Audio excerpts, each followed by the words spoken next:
ടിടിസിക്ക് പഠിക്കുന്ന സമയത്താണ് ഹിബ ആദ്യമായി അഫ്സലിനെ കാണുന്നതും അവനുമായി പ്രണയത്തിലായതും. ഒരു ദിവസം ക്ലാസ് കഴിഞ്ഞു വരുമ്പോൾ അവൾക്ക് നല്ല തലവേദന, ഛർദ്ദിക്കാനും വരുന്നുണ്ട്.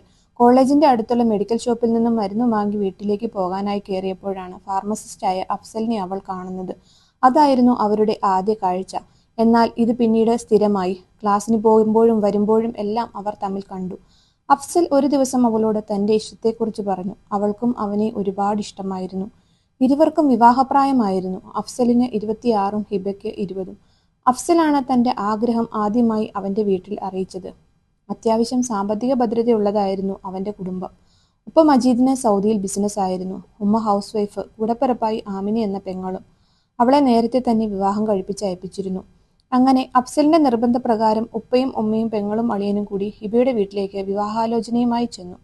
അവളുടെ വീട് കണ്ടപ്പോഴേ പെങ്ങൾക്കും ഉമ്മയ്ക്കും അത്രയ്ക്ക് ഇഷ്ടപ്പെട്ടില്ല. കാരണം അവരുടെ അത്രയും സാമ്പത്തികം ഹിബയുടെ വീട്ടുകാർക്ക് ഉണ്ടായിരുന്നില്ല. ഹിബയോടും വീട്ടുകാരോടും സംസാരിച്ചിട്ട് അവർ വീട്ടിലേക്ക് തിരികെ മടങ്ങി.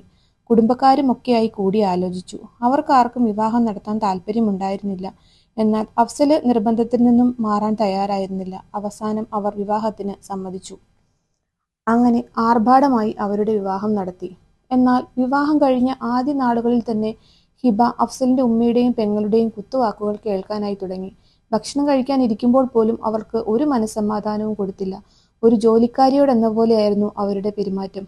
അഫ്സൽ ജോലിക്ക് പോയാൽ പിന്നെ ഹിബ വീട്ടിലെ എല്ലാ ജോലിയും ചെയ്യും. അവൻ വരുന്നത് വരെ ചെയ്യാനുള്ള ജോലി ഉണ്ടാവും അവൾക്ക്. അവളെ അവളുടെ വീട്ടിൽ പോകാനോ അവരുമായി സമ്പർക്കം പുലർത്താനോ ഒന്നും അഫ്സലിന്റെ കുടുംബക്കാർ അയച്ചിരുന്നില്ല. അഫ്സലാണെങ്കിലും ഉപ്പയോടും ഉമ്മയോടും ഒന്നും എതിർത്ത് സംസാരിക്കാൻ തയ്യാറല്ലായിരുന്നു. എന്നാലും ഹിബയും അഫ്സലും തമ്മിൽ നല്ല സ്നേഹത്തിലായിരുന്നു. എല്ലാ ദിവസവും അവൾ വൈകുന്നേരമാകുമ്പോൾ അഫ്സലിനോട് എല്ലാ കാര്യങ്ങളും പറഞ്ഞു കരയും. അവൻ പറയും, സാരമില്ല, പ്രായമായ ഉപ്പയും ഉമ്മയും അല്ലേ, നീ ഒന്നും വിചാരിക്കണ്ട എന്നൊക്കെ പറഞ്ഞ് അവളെ സമാധാനിക്കും. ഹിബയ്ക്ക് അവളുടെ ഉപ്പയും ഉമ്മയും കാണാൻ കൊതിയായപ്പോൾ ഒരു ദിവസം അവൾ അഫ്സലിന്റെ വീട്ടിലേക്ക് വരാനായി ആവശ്യപ്പെട്ടു. അവർ വന്നപ്പോഴും അഫ്സലിന്റെ ഉമ്മയും ബാപ്പയും വളരെ മോശമായാണ് അവരോട് പെരുമാറിയത്. ഇതൊക്കെ കണ്ട് ഹിബയുടെ ഉപ്പയും ഉമ്മയും വളരെ സങ്കടപ്പെട്ടാണ് അവിടെ നിന്നും പോയത്. അങ്ങനെ കുറച്ചു മാസങ്ങൾക്ക് ശേഷം ഹിബ ഗർഭിണിയായി. ഇപ്പോഴെങ്കിലും തന്നോടുള്ള ദേഷ്യമൊക്കെ കുറഞ്ഞ് അഫ്സലിന്റെ വീട്ടുകാർ തന്നെ സ്നേഹിക്കുമെന്ന് അവൾ കരുതി. അവൾ ഒരുപാട് ദുആ ചെയ്തു. ഒരു ദിവസം വീട്ടിൽ പോകാനായി ചോദിച്ച ഹിബയോട് ആസിയ ചോദിച്ചു, എന്തിനാ എന്റെ മകനെയും വടച്ചെടുത്തുകൊണ്ട് നീ ഇങ്ങോട്ട് കയറി വന്നത്? നിനക്ക് അവിടെ തന്നെ നിന്നാൽ പോരായിരുന്നു? ഇത് കേട്ട ഹിബയ്ക്ക് വളരെയധികം വിഷമമായി. അങ്ങനെ കുറച്ചു മാസങ്ങൾക്ക് ശേഷം ഹിബ ഒരു ആൺകുഞ്ഞിന് ജന്മം നൽകി. പ്രസവത്തിന് ശേഷം അഫ്സൽ കുറെ നിർബന്ധിച്ച് പറഞ്ഞതുകൊണ്ട് മാത്രം അവളെ അവളുടെ വീട്ടിലേക്ക് നിൽക്കാനായി അവർ അയച്ചു. അഫ്സൽ ഇടയ്ക്കൊക്കെ അവളെയും കുഞ്ഞിനെയും കാണാനായി അവളുടെ വീട്ടിലേക്ക് പോകും. എന്നാൽ ഒരിക്കൽ പോലും ആസിയയോ മജീദോ ആമിനയൊന്നും അവളെയോ കുഞ്ഞിനെയോ കാണാനായി അങ്ങോട്ടേക്ക് പോയിട്ടില്ല. ഒരു ദിവസം വളരെ വിഷമത്തോടു കൂടി ഹിബ ചോദിച്ചു, അവരെന്നോട് ദേഷ്യം കാണിച്ചോട്ടെ, അത് ഞാൻ മനസ്സിലാക്കുന്നു. എന്തിനാണ് അവർ ഈ കുഞ്ഞു പൈതലിനോട് ഇത്രയും വേർതിരിവ് കാണിക്കുന്നത്? അവൾ വളരെ വിഷമത്തോടു കൂടി അഫ്സലിനോട് ചോദിച്ചു. അങ്ങനെ ഒരു ദിവസം ഹിബയെ കാണാനായി അഫ്സൽ വീട്ടിലേക്ക് വന്നപ്പോൾ ആസിയയുടെ ഒരു കോൾ. ഇത് കണ്ട അഫ്സൽ അതിശയിച്ചു പോയി. ഉമ്മയോട് ഞാൻ ഇങ്ങോട്ട് വരുന്ന കാര്യം പറഞ്ഞിരുന്നതാണല്ലോ. ഉമ്മ ഹിബയോട് സംസാരിക്കാനായിട്ടാവും വിളിക്കുന്നത്. അവൻ വളരെ സന്തോഷത്തോടു കൂടിയാണ് ഫോൺ എടുത്തത്. എന്നാൽ ഫോൺ എടുത്ത ഉടനെ തന്നെ ആസിയ അവനോട് ദേഷ്യപ്പെട്ടു. അവളോട് അവിടെ നിന്ന് റെസ്റ്റ് എടുത്തത് മതിയെന്ന് പറ. ഞാനിവിടെ ഒറ്റയ്ക്ക് ജോലി ചെയ്ത് മടുത്തു. എനിക്ക് കാലൊക്കെ വേദനയാവുന്നു. അവളെയും കൂട്ടിക്കൊണ്ട് നീ പെട്ടെന്ന് ഇങ്ങോട്ടേക്ക് വാ. ഗത്യന്തരമില്ലാതെ അഫ്സൽ ഹിബയെയും കൂട്ടിക്കൊണ്ട് അവളുടെ വീട്ടിൽ നിന്നും ഇറങ്ങി. ഇത് കണ്ട ഹിബയുടെ വീട്ടുകാർ അവനോട് കുറെ പറഞ്ഞു, മോനെ 90 ദിവസം കഴിഞ്ഞിട്ട് കൊണ്ടുപോകാം. പക്ഷേ അതൊന്നും കേൾക്കാൻ അവൻ സമ്മതിച്ചിരുന്നില്ല.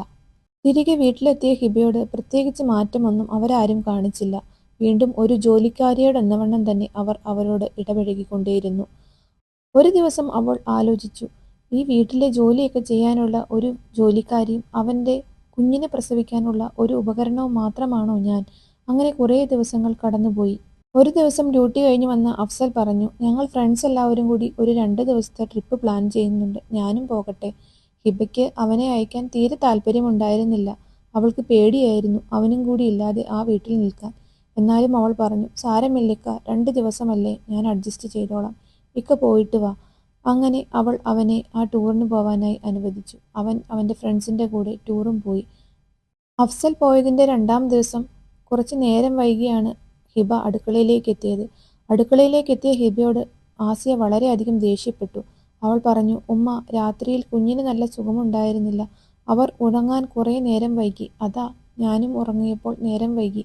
അതുകൊണ്ടാണുമ്മ എണീറ്റ് വരാൻ താമസിച്ചത്. ഇതൊന്നും കേൾക്കാൻ അവർ തയ്യാറല്ലായിരുന്നു. അവർ എന്തൊക്കെയോ പുലമ്പിക്കൊണ്ട് ഹിബയോട് വളരെയധികം ചൂടായി. അങ്ങനെ ട്രിപ്പൊക്കെ കഴിഞ്ഞ് വീട്ടിലേക്ക് എത്തിയ അഫ്സൽ പിറ്റേ ദിവസം തൊട്ട് അവന്റെ ജോലിക്ക് പോവാനായി തുടങ്ങി. വീണ്ടും പതിവ് പോലെയൊക്കെ തന്നെയായി കാര്യങ്ങൾ.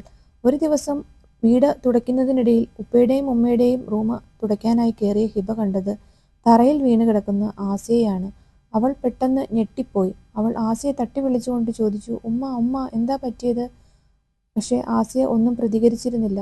അവൾ പെട്ടെന്ന് തന്നെ കുറച്ച് വെള്ളമെടുത്ത് മുഖത്ത് തളിച്ചുകൊണ്ട് അവരെ എഴുന്നേൽപ്പിച്ച് ചാരി ഇരുത്തി. കുടിക്കാൻ കുറച്ച് വെള്ളവും കൊടുത്തിട്ട് അവൾ പെട്ടെന്ന് തന്നെ ഫോൺ എടുത്ത് അഫ്സലിനെ വിളിച്ചു. അഫ്സൽ പെട്ടെന്ന് തന്നെ വണ്ടിയും എടുത്തുകൊണ്ട് അങ്ങോട്ടേക്ക് ചെന്നു. വീട്ടിലെത്തിയ അഫ്സൽ പെട്ടെന്ന് തന്നെ ഉമ്മയെയും പിടിച്ചുകൊണ്ട് വണ്ടിക്കകത്തേക്ക് കയറ്റി ഹോസ്പിറ്റലിലേക്ക് പോവാനായി ഇറങ്ങി. പെട്ടെന്ന് തന്നെ കൂടെ ഹിബയും കുഞ്ഞും പോയി. അങ്ങനെ അവർ ഹോസ്പിറ്റലിലെത്തി. പരിശോധനയ്ക്ക് ശേഷം ഡോക്ടർ പറഞ്ഞു പ്രഷർ കുറഞ്ഞു പോയതാണ്, പേടിക്കാനൊന്നുമില്ല എന്ന്. അങ്ങനെ അവർ പെട്ടെന്ന് തന്നെ ഡ്രിപ്പ് സ്റ്റാർട്ട് ചെയ്തു.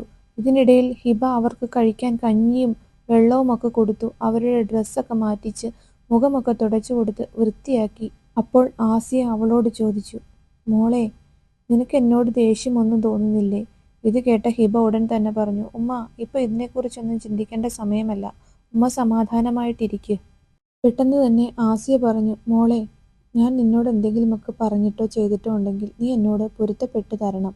ഇത് കേട്ട ഹിബ പറഞ്ഞു, ഉമ്മ ഇതിനെക്കുറിച്ചൊന്നും ചിന്തിക്കാതെ ഇപ്പോൾ എല്ലാം സമാധാനമായിട്ടിരിക്കുമ്മ. ആസിയയ്ക്ക് അവർ ചെയ്ത തെറ്റുകളെല്ലാം മനസ്സിലായി. താൻ തൻ്റെ മരുമകളെ ഒരുപാട് ദ്രോഹിച്ചിട്ടുണ്ടെന്നും എന്നാൽ അവൾ തന്നെ ഇപ്പോൾ എന്ത് പൊന്നുപോലെയാണെന്ന് ഓർക്കുന്നതുമെന്നോർത്തപ്പോൾ അവർക്ക് ഒരുപാട് വിഷമം തോന്നി. അങ്ങനെ അസുഖങ്ങളൊക്കെ മാറി ആസിയയും അഫ്സലും ഹിബയും വീട്ടിലേക്ക് തിരികെ പോയി. അതിനുശേഷം ഹിബയെ അവർ സ്വന്തം മകളെപ്പോലെ തന്നെ സ്നേഹിച്ചു തുടങ്ങി. മജീദിന്റെ സ്വഭാവത്തിലും കാര്യമായ മാറ്റങ്ങൾ വന്നു തുടങ്ങി. അങ്ങനെ അവർ വീണ്ടും സന്തോഷകരമായ ഒരു ജീവിതം ആരംഭിച്ചു.